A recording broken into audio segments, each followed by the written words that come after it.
What is going on? We are doing the top 10 first basemen going into 2023. Now, I will preface this before it starts. Rhys Hoskins will not be on this list, as I believe that he's not going to play at all in 2023, so he cannot be one of the best first basemen going into 2023. Let's get right into them. At number 10 is Ty France. Ty France is coming off of an absolutely amazing season where he made the All-Star game.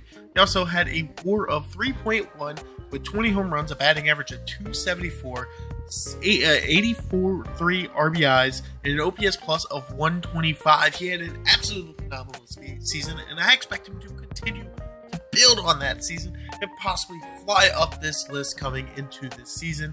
I expect Ty France to possibly get even higher up into this list, pushing top 10, top 5.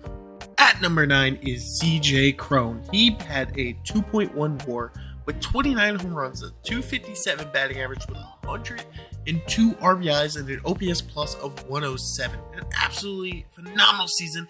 He also capped it off with an all-star appearance and also was not bad defensively. He created 7 errors, which is not ideal, but isn't the worst thing possible.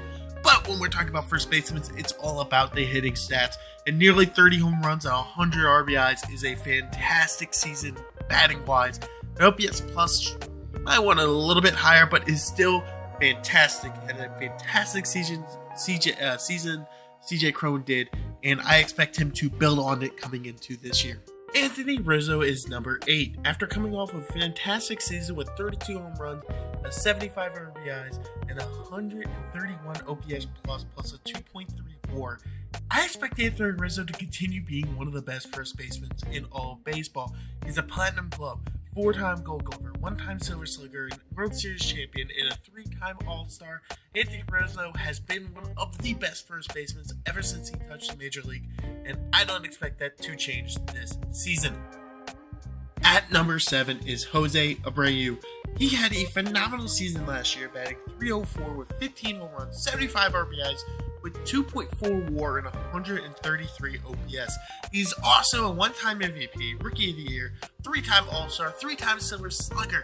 Jose Abreu has been one of the best first basemen in baseball, and he could even go higher on this list. I can see people putting him higher on this list.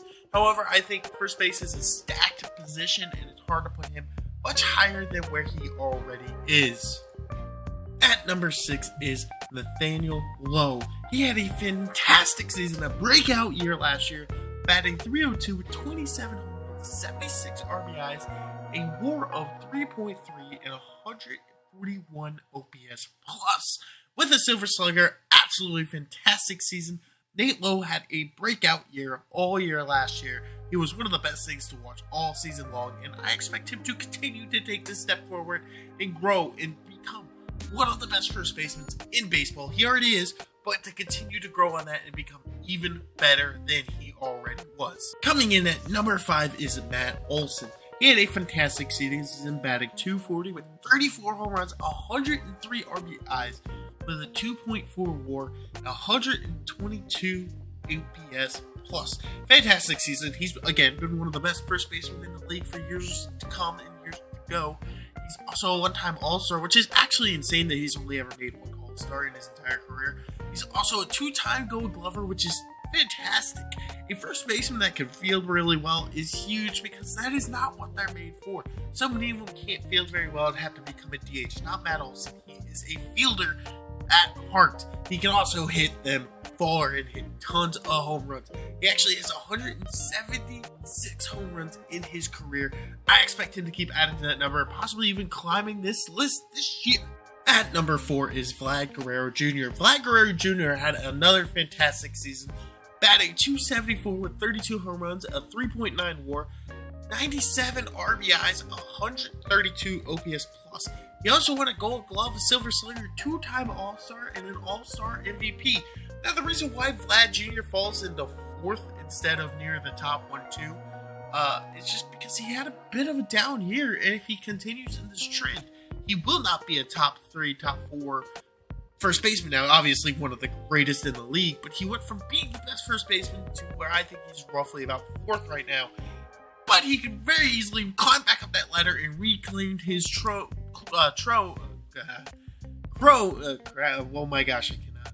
Thrown at the top of the first base leaderboard. Number 3 is Pete Alonso. Yes, Pete is this high up in this list after hitting 40 home runs, batting .271 with 131 RBIs, 4.4 WAR. He had 5 stolen bases last year, which is kind of funny to add into the fact. He's a 146 OPS plus last year. He was an absolute unit, one of the best first basemen in baseball. He could go even higher on this list. He could be number 1 this year. I wouldn't be shocked. He won Rookie of the Year in his rookie year. He's a 2-time home run derby champion and almost got the 3rd one, coming up runner-up in the 3rd straight in a row. 2-time All-Star, Big Meat Pete, deserves to be this high on this list. And honestly, he could go all the way to 1 at the end of this year if he just has another phenomenal year this year. At number 2 is Freddie Freeman. Freddie Freeman has been probably the best first baseman in baseball throughout his entire career. And last year was no difference. He batted .325 with 21 home runs and 100 RBIs with a 5.9 WAR. That is absolutely crazy. Came up 1 hit short of 200 hits with an OPS plus of 152. Woo! That is absolutely crazy. Fantastic stats. He was actually 4th in the MVP race last year with an All-Star appearance. He also has a Gold Glove, 6 All-Star appearances in total, 3 Silver Sluggers, a World Series championship, and an MVP, which is absolutely crazy for first basemen. You know what you got to do to get an MVP as a first baseman. You have to ball out. Freddie Freeman is one of the best first basemen in baseball, and I don't think that is changing anytime soon. And at number 1 is Paul Goldschmidt. He's coming off of his MVP campaign where he had 35 home runs, 117 RBIs, a crazy 7.8 WAR, a crazy 180 OPS plus. He also has 7 All-Star appearances, plus a ton of Gold Gloves and Silver Sluggers. Paul Goldschmidt has been one of the best first basemen in baseball since becoming a major leaguer, and he deserves his rightful spot as the best first baseman in baseball coming into this season. If you guys enjoy, please leave a like, comment, and subscribe. I'll see you in the next one.